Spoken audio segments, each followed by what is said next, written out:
नमस्कार प्यारे बच्चों। पिछले लेक्चर में मैंने आपको बताया था प्रबंध किसे कहते हैं। तो आज हम इसी से आगे चलते हैं। व्यवसाय अध्ययन के फर्स्ट चैप्टर के अंदर ये मेरा सेकंड लेक्चर है, जिसमें हम पढ़ेंगे प्रबंध की विशेषताएं या लक्षण। यदि आपको कहा जाए कि आपके किसी मित्र में क्या क्या विशेषताएं हैं, तो आप बताएंगे उसके बारे में उसकी सारी खासियत। जैसे वो लंबी है, बहुत मीठा बोलती है, बहुत सुंदर है, अपना काम पूरा रखती है, उसको गुस्सा ज़्यादा आता है, आदि आदि। कहने का मतलब है किसी भी व्यक्ति की विशेषता बताई जाती है तो उसके बारे में बताया जाता है। तो आज हम विशेषता बताएंगे प्रबंध की। क्या खासियत है प्रबंध में, क्या क्या विशेषता है, क्या गुण है, इस बारे में चर्चा होगी। प्रबंध को अनेक विद्वानों ने परिभाषित किया था। उन्हीं को परिभाषाओं को आप ध्यान से पढ़ेंगे तो बहुत सारी विशेषता आप खुद ब खुद निकाल पाएंगे। कहने का मतलब ये है कि मैं अगर आपके सामने किसी व्यक्ति के बारे में वर्णन करूं और फिर आपको पूछूं कि बताओ आपको उस व्यक्ति में क्या क्या विशेषता लगी, तो आप खुद ब खुद सोच समझ के बता पाएंगे। यही काम आपको यहाँ भी करना होगा। प्रबंध की परिभाषाओं को बहुत अच्छे से समझ के उन्हीं के आधार पर आपको कोशिश करनी चाहिए विशेषताएं निकालने की।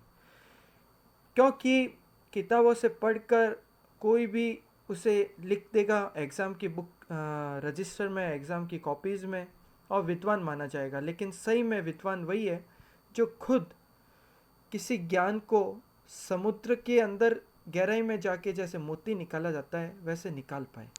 चलिए ज़्यादा समय नहीं लेंगे, हम पढ़ रहे हैं प्रबंध की पहली विशेषता। प्रबंध की पहली विशेषता है कि यह एक कला है। प्रबंध एक कला है। कला यानी काम को करने का एक विशेष तरीका। किसी भी व्यक्ति में अगर किसी कार्य को करने का एक विशेष तरीका है तो वो व्यक्ति कलाकार कहलाता है।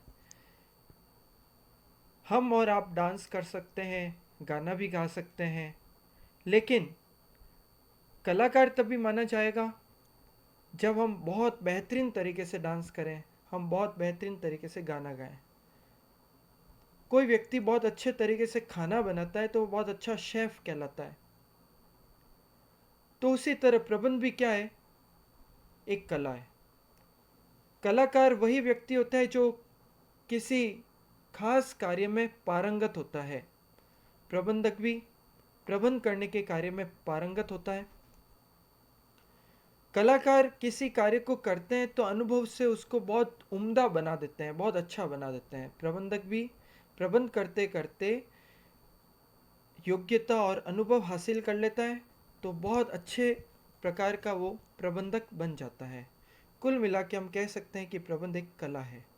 प्रबंध के द्वारा कई कार्य प्रबंधक के द्वारा कई कार्य किए जाते हैं, जैसे नियोजन, संगठन, निर्देशन, नियंत्रण आदि आदि। प्रबंध की दूसरी विशेषता, प्रबंध एक उद्देश्यपूर्ण क्रिया है। प्यारे बच्चों, अगर आपको कहा जाए आप जाइए प्रबंध कीजिए, तो आपका उत्तर वापस आएगा कि किस चीज़ का प्रबंध करना है। कहने का मतलब है प्रबंध अपने आप में कोई कार्य नहीं है, प्रबंध वास्तव में किसी कार्य का किया जाता है। अगर आपको कहा जाएगा जाइए प्रबंध कीजिए, तो आप एक ही क्वेश्चन करेंगे किस चीज़ का प्रबंध करना है, यानी टारगेट क्या है। कुछ तो हो जिसका प्रबंध करना है, बस ये कुछ ही उद्देश्य कहलाता है। यानी कि बिना उद्देश्य के आप प्रबंध नहीं कर सकते। प्रबंध करने के लिए कोई ना कोई उद्देश्य होना जरूरी है। उन्हीं उद्देश्य को प्राप्त करने के लिए कोई भी प्रबंधक अपना ज्ञान, अपने अनुभव सबका उपयोग करता है। प्रबंध की तीसरी विशेषता है प्रबंध एक सामूहिक क्रिया है। वास्तव में प्रबंध वहाँ किया जा सकता है जहाँ कोई ना कोई समूह हो। एक अकेला आदमी प्रबंध नहीं करता, एक अकेला आदमी केवल कार्य करता है। जब उसके सामने बहुत सारा समूह होगा तो वो उनको कार्य करवाएगा, और जब वो कार्य करवाएगा तो खुद प्रबंध करने वाला कहलाएगा, यानी प्रबंधक कहलाएगा। इस तरह हम कह सकते हैं कि प्रबंध वहीं किया जा सकता है जहाँ समूह हो। समूह समूह जो आपके नेतृत्व में काम करने के लिए तैयार हो, यानी आपको अधिकार हो उन्हें कार्य बताने का, और आपका उत्तरदायित्व हो उन्होंने जो कार्य किया है उसकी जिम्मेदारी लेने का। यानी कि समूह के अधिकार होते हैं, समूह के दायित्व होते हैं, पहले से तय होते हैं। आपके अधिकार उन पर लागू होते हैं और वो अपने अधिकारों के अंतर्गत कार्य करते हैं और कार्य करके अपनी जिम्मेदारी का निर्वहन करते हैं। इस तरह प्रबंध सामूहिक क्रिया है, समूह के द्वारा की जाने वाली क्रिया है। इसमें उदाहरण लिखा है, आप पढ़ें। उदाहरण के लिए विद्यालय में किसी नए आने वाले व्यक्ति से हम विद्यालय के कोई कार्य नहीं करवा सकते। वह अगर एडमिशन के फॉर्म लेने आया है, फीस जमा करवाने आया है या टीसी लेने आया है, लेकिन हम उससे विद्यालय का कोई कार्य नहीं करवा सकते क्योंकि उसके उत्तरदायित्व और अधिकार पहले से निर्धारित नहीं है। ठीक है, वो व्यक्ति तो बाहर ही है। समूह वही जो आपके अंतर्गत कार्य करने के लिए तैयार हो। जो व्यक्ति आपके अंतर्गत कार्य करने के लिए तैयार है, वो व्यक्ति के अधिकार और उत्तरदायित्व पहले से निर्धारित है, ऐसा कहा जा सकता है। अगला पॉइंट है, प्रबंध मानवीय कार्य है। वास्तव में प्रबंध मानव के द्वारा ही किया जाने वाला कार्य है। कोई भी प्राणी, जीव जंतु ये प्रबंध का कार्य नहीं करते। ये केवल अपने भोजन की व्यवस्थाएं कर लेते हैं, बाकी ये प्रबंध का कार्य नहीं करते। ये किसी और से कार्य नहीं करवाते। प्रबंध का मतलब ही है किसी अन्य व्यक्ति से कार्य करवाना। प्रबंध कार्य समाज के श्रेष्ठ या विशिष्ट लोगों के द्वारा किया जाने वाला कार्य है। ऐसे व्यक्ति प्रबंधक विशिष्ट ज्ञान और अनुभव और अनुभूति वाले होते हैं। इसके बाद अगला पॉइंट है, प्रबंध एक रचनात्मक कार्य है।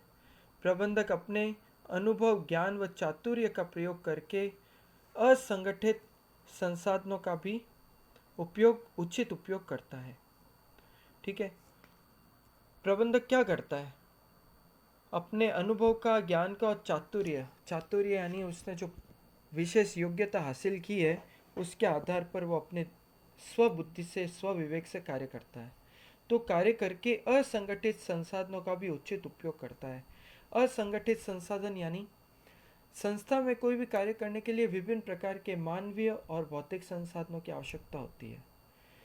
जब तक उनसे कुछ कार्य नहीं लिया जाएगा, तब तक वे सभी असंगठित ही कहलाएंगे।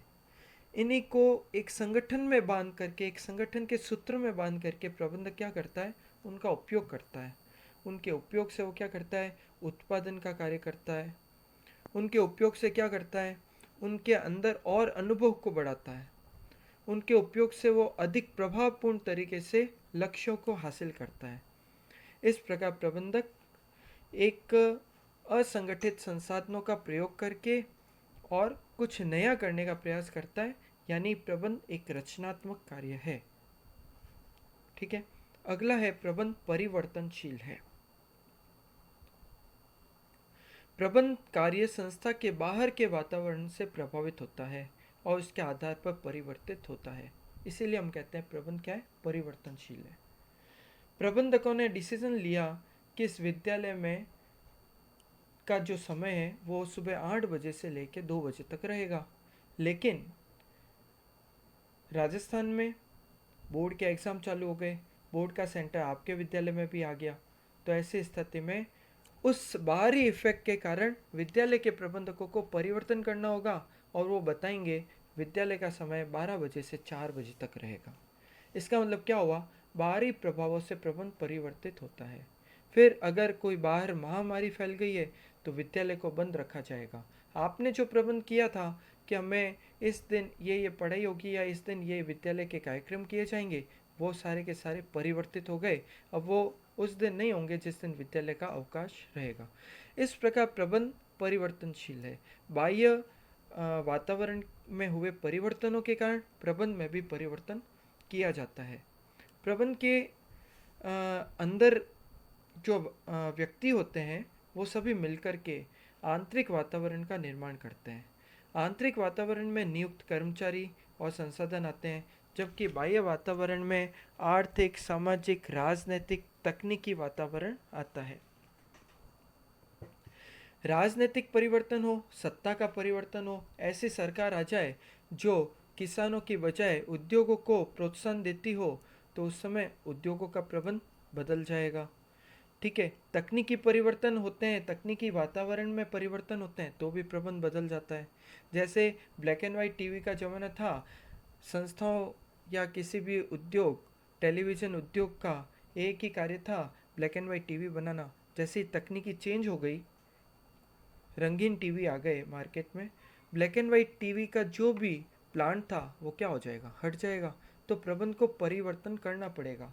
कंप्यूटर आ गए, बैंकों के प्रबंध में परिवर्तन आ गया। मोबाइल, स्मार्टफोन आ गए, तो कीपैड वाले मोबाइल अपने आप ही बाहर हो गए, और प्रबंधक जो कीपैड वाला मोबाइल बनाता था उसको अपने में परिवर्तन करके स्मार्टफोन बनाना चालू करना पड़ा। इस तरह हम कह सकते हैं कि प्रबंध परिवर्तनशील है। प्रबंध एक सार्वभौमिक प्रक्रिया है। प्रबंध सार्वभौमिक प्रक्रिया है। कैसे? सार्वभौमिक का मतलब होता है यूनिवर्सल, यानी प्रबंध सभी जगह की जाने वाली प्रक्रिया है। पूरे विश्व में कोई भी सेक्टर हो, चाहे वो धार्मिक हो, राजनीतिक हो, सामाजिक हो, या आर्थिक हो, या व्यावसायिक हो, कोई भी क्षेत्र आप देख सकते हैं, बिना प्रबंध के किसी भी क्षेत्र में कार्य नहीं किया जा सकता।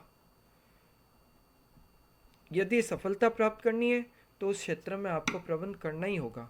इसका मतलब हम कह सकते हैं कि प्रबंध एक ऐसी प्रक्रिया है जो सभी जगह की जाती है। ठीक है। इसके बाद में प्रबंध एक अदृश्य शक्ति है। प्रबंध किसी को दिखाई नहीं देता। मैं आपको अगर कहूँ कि प्रबंध ला के दो, आप नहीं ला सकते। प्रबंध किसी बैग में कहीं लेके जाओ, नहीं ले जा सकते। प्रबंध को आप छू लीजिए, नहीं छू सकते। प्रबंध अदृश्य शक्ति है, न देखा जा सकता है, न छुआ जा सकता है। हाँ, किसी संस्थान में अच्छा प्रबंध हुआ है ये आप पता कर सकते हो उस संस्थान के रिजल्ट्स देख के। आपके रिजल्ट देख के कहा जाएगा कि आपने बहुत अच्छी पढ़ाई की है, आपका समय प्रबंधन बहुत अच्छा था। आपके विद्यालय का रिजल्ट देख के कहा जा सकता है कि विद्यालय में अध्ययन अच्छा है, विद्यालय का प्रबंध अच्छा है। इस तरह प्रबंध क्या है? एक अदृश्य शक्ति है।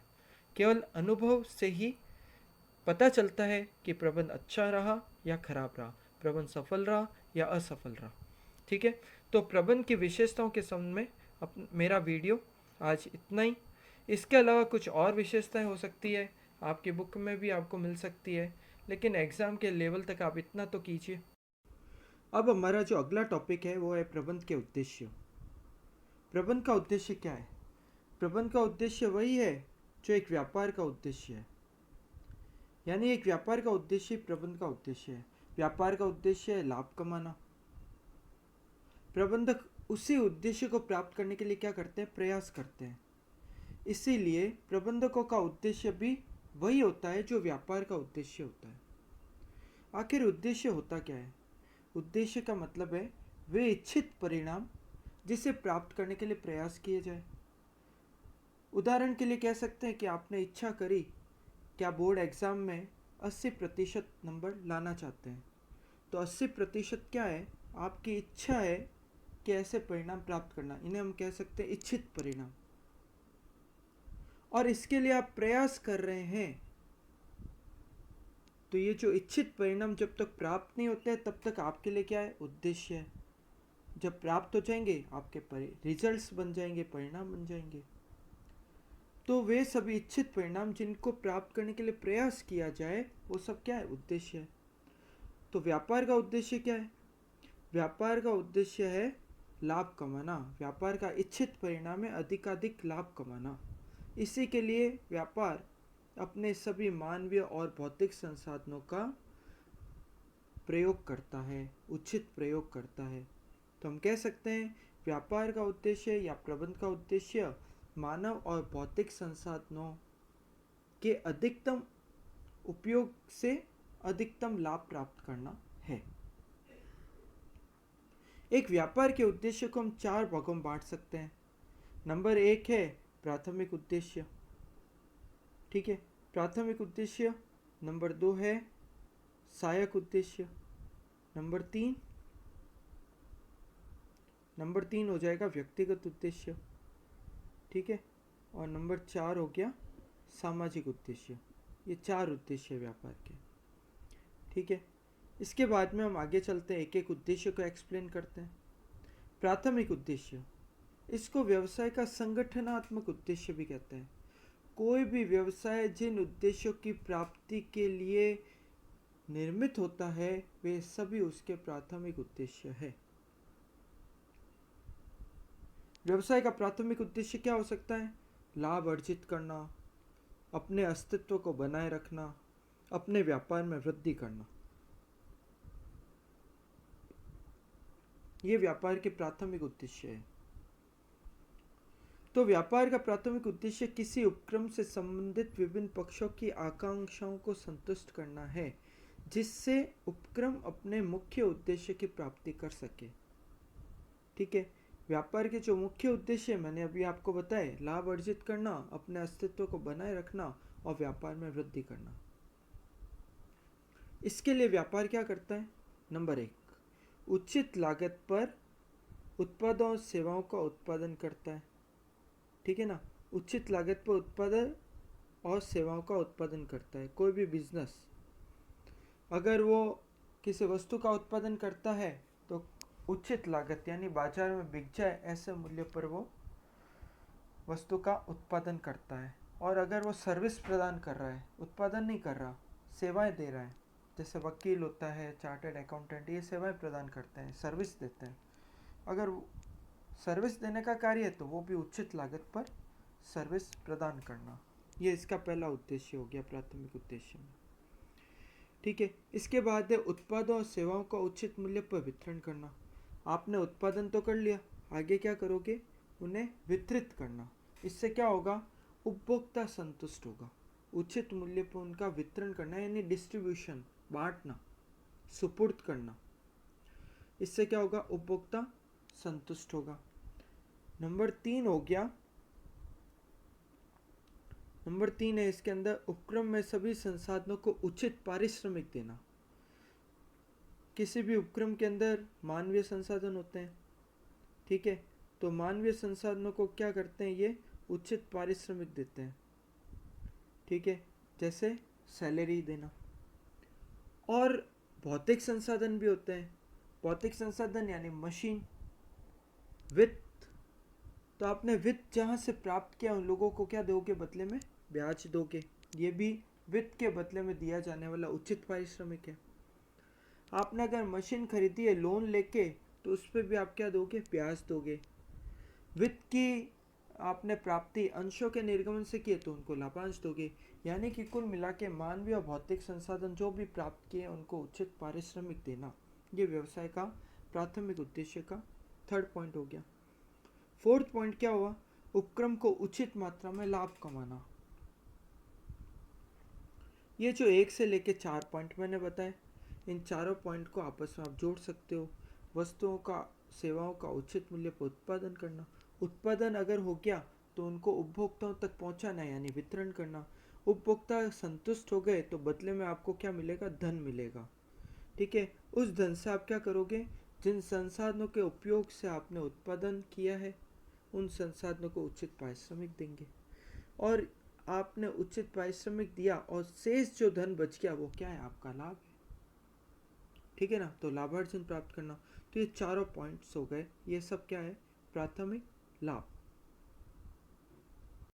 अगला जो टॉपिक आ रहा है वो है सहायक उद्देश्य। सहायक उद्देश्य क्या होता है? सहायक उद्देश्य वे हैं जो प्राथमिक उद्देश्य की प्राप्ति में सहायक है, सहायता करते हैं। सहायक उद्देश्य में क्या किया जाता है? वे सभी संसाधन, चाहे मानवीय हो चाहे भौतिक हो, जो संस्था के प्राथमिक उद्देश्य की प्राप्ति में सहायक है, उन सभी संसाधनों का इस तरह से उपयोग किया जाए कि हम प्राथमिक उद्देश्यों को आसानी से प्राप्त कर सकें, अधिकतम परिणाम प्राप्त कर सकें। ठीक है ना, इसको हम यूँ समझ सकते हैं कि आपने एक प्राथमिक उद्देश्य तय किया कि मुझे बोर्ड परीक्षा में 80% मार्क्स लाना है। तो उस उद्देश्य को प्राप्त करने के लिए आपके पास संसाधन बहुत सारे हैं। आपके पास क्या क्या संसाधन है? आपका बैग है, आपकी पुस्तकें हैं, आपकी गाइड्स है, आपके टीचर्स है, आपको पढ़ाने वाले आपके बड़े भाई बहन हो सकते हैं, आपके कोचिंग सेंटर वाले अध्यापक हो सकते हैं। आपके पास बहुत सारे संसाधन हैं। आप इन संसाधनों का उचित उपयोग करोगे तो आप क्या करोगे? क्या प्राप्त करोगे? अपना लक्ष्य 80% का जो प्राथमिक उद्देश्य है वो प्राप्त करोगे। यानी हमारे पास उपलब्ध संसाधनों का इस प्रकार उपयोग करना कि हम प्राथमिक उद्देश्य प्राप्त कर सकें, यही हमारे सहायक उद्देश्य है। सहायक उद्देश्य में उपलब्ध संसाधनों का अधिकतम उपयोग करना होता है। सहायक उद्देश्य संस्था की आंतरिक प्रणाली से संबंधित होते हैं, यानी संस्था के ऊपर खुद पर डिपेंड है, कोई दूसरा व्यक्ति उसको चेंज नहीं कर सकता। जैसे आपके पास जो संसाधन है 80% मार्क्स लाने के, चाहे आपके टीचर्स है, चाहे आपकी बुक्स है, चाहे कोचिंग्स के टीचर्स है, चाहे आप कोई भी और हो सकता है, ये सब का उपयोग लेना आपके खुद पर डिपेंड है। ये संस्था के आंतरिक कार्य प्रणाली से संबंधित होते हैं। इससे कार्य निष्पादन, अगर आप संसाधनों का अच्छा उपयोग करोगे तो कार्य का जो निष्पादन है, यानी कार्य का जो समापन है, कार्य को जो पूरा करने का कार्य है, वो आप अपनी इच्छा अनुसार कर सकते हो। आपने संसाधन का अच्छा उपयोग किया, आपको अपनी इच्छा अनुसार रिजल्ट मिल गए। इस तरह हम कह सकते हैं सहायक उद्देश्य निम्न प्रकार है। क्या है सहायक उद्देश्य? नंबर 1, विभिन्न संसाधनों में गुणवत्ता पैदा करना। ठीक है, जो भी आपके पास संसाधन है परिणामों को प्राप्त करने के लिए, उन संसाधनों को और अच्छे से अच्छे तरीके से प्रयोग करना। कोई भी व्यक्ति संसाधन का सामान्य उपयोग भी कर सकता है और श्रेष्ठतम उपयोग भी कर सकता है। ठीक है, तो ये सहायक उद्देश्य है, उनमें क्वालिटी उत्पन्न करना। नंबर 2 है इनका उचित समय और स्थान पर प्रयोग करना। अब इनका जो संसाधन हमारे पास अवेलेबल है, मानवीय संसाधन हो चाहे भौतिक संसाधन हो, इनका उचित समय पर उपयोग करना।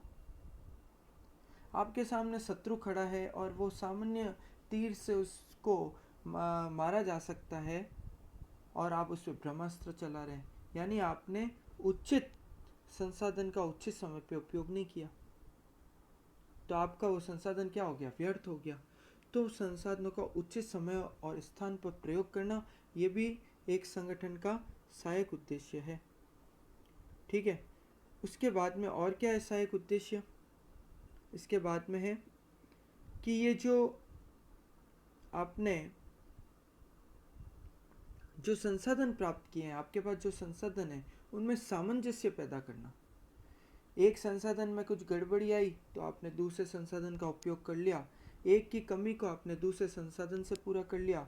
एक टीचर से आपको कोई मैटर समझ में नहीं आया तो आपने उसका अल्टरनेट, आप जिससे किसी और से, मित्र से या किसी कोचिंग के टीचर से आप समझ सकते हैं तो आपने उससे समझ लिया।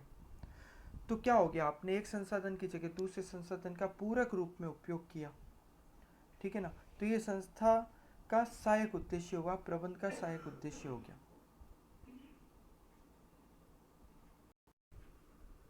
व्यक्तिगत उद्देश्य तीसरा उद्देश्य है। व्यक्तिगत उद्देश्य का मतलब है कि संस्था में जो भी व्यक्ति उपलब्ध है, जिन्हें हम मानवीय संसाधन कहते हैं। संस्था में 2 तरह के संसाधन है, मानवीय संसाधन और भौतिक संसाधन। तो उसमें एक संसाधन जो मानवीय संसाधन है, उस संसाधनों को पूर्ण रूप से संतुष्टि प्रदान करना, यह व्यवसाय का व्यक्तिगत उद्देश्य है। यानी व्यवसाय में काम करने वाले व्यक्तियों को संतुष्टि प्रदान करना। उन्हें संतुष्टि कैसे मिलेगी? आप उनकी आवश्यकताओं को पूरा करो, वो संतुष्ट होते रहेंगे।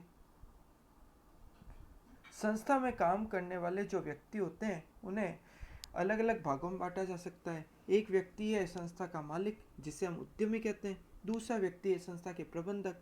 तीसरे होते हैं कर्मचारी। तो ये सारे जो व्यक्ति हैं, इन सब की आकांक्षाएं, इच्छाएं, उत्तरदायित्व अलग अलग होते हैं। सभी चाहते हैं कि मेरी आकांक्षा पूरी हो। तो व्यक्तिगत उद्देश्य यही है कि सबकी आकांक्षाएं पूरी की जाए। उद्यमी चाहता है मुझे अधिकतम लाभ हो। प्रबंधक क्या चाहता है? मुझे लाभों में कुछ हिस्सा मिल जाए और अच्छा वेतन प्राप्त हो। कर्मचारी क्या चाहता है? मुझे वेतन मिल जाए, कभी कभार बोनस मिल जाए। कुछ कर्मचारी ये भी चाहते हैं कि मुझे अपना खुद का डेवलपमेंट भी करना है, मैं यहाँ से निरंतर कुछ न कुछ सीखता रहूं। तो एक संस्थान का उद्देश्य है कि सभी कर्मचारियों की इन इच्छाओं को पूरा करना, संस्था में ऐसा वातावरण तैयार करना, ऐसी कार्य प्रणाली तैयार करना कि सभी को अधिकतम संतुष्टि मिल जाए, उनको अच्छा वातावरण मिले, उनकी इच्छा वहाँ काम करने की हो, ये सारा जो उद्देश्य है वो सब व्यक्तिगत उद्देश्य कहलाता है। इसके बाद सामाजिक उद्देश्य। प्रत्येक व्यापार, प्रत्येक व्यवसाय मानवीय और भौतिक संसाधनों की सहायता से ही कार्य करता है, उनकी सहायता से ही उत्पादन करता है। उत्पादित हुए सभी पदार्थों को, सभी वस्तुओं को और सेवाओं को वो समाज को बेचता है। समाज से ही वो धन वापस प्राप्त करता है, अर्जित करता है। उसी धन का उपयोग पुनः संस्था में लगाता है और यह चक्र चलता रहता है। जिस समाज से सारे संसाधन हम प्राप्त कर रहे हैं, जिस समाज को हम उत्पादित वस्तुओं और सेवाओं की आपूर्ति कर रहे हैं, जिस समाज से हम लाभ प्राप्त कर रहे हैं, उनके प्रति व्यापार की भी कुछ न कुछ जिम्मेदारी है।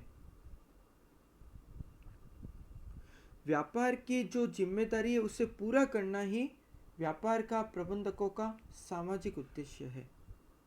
इन उद्देश्यों में क्या आते हैं? समाज से प्राप्त हुए विभिन्न संसाधनों का विकास करना, समाज के मानवीय संसाधनों को रोजगार देना, समाज के भौतिक संसाधनों को बनाए रखना।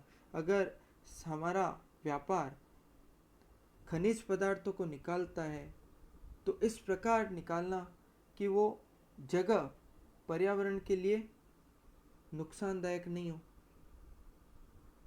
पर्यावरण के हित में हो। वृक्षारोपण करना, यदि वृक्षों को काटा जा रहा है, उनका उपयोग व्यापार में किया जा रहा है, तो वापस वृक्षारोपण किया जाए। पर्यावरण को कोई हानि नहीं हो, प्रदूषित गैसें, प्रदूषित जो जल है उसका समुचित उपचार करके वापस समाज को लौटाना, पर्यावरण को लौटाना। ठीक है, ये सारे कार्य क्या है? समाज के व्यवसाय के सामाजिक उद्देश्यों में सम्मिलित होते हैं। ठीक है, इस प्रकार व्यवसाय के चारों उद्देश्य, प्राथमिक उद्देश्य, दूसरा सहायक उद्देश्य, तीसरा व्यक्तिगत उद्देश्य और चौथा सामाजिक उद्देश्य आपको करवाए हैं। आप इन्हें एक बार पढ़ लीजिए। बहुत सारे विद्यार्थियों के मन में है कि हम कैसे पढ़ाई करें, तो बड़ा सिंपल है। आप ये वीडियो को कुछ समय देखें, उसे समझें, उसे समझकर अपने नोट्स को वापस पढ़ें और उन नोट्स को समझने की कोशिश करें। आपको वो नोट्स समझ में आ जाए, फिर आप उन्हें याद करें, आप फिर वीडियो को आगे सुनें। इस तरह से आपको अपना अध्ययन करना है। ठीक है, आज के लिए इतना ही। धन्यवाद।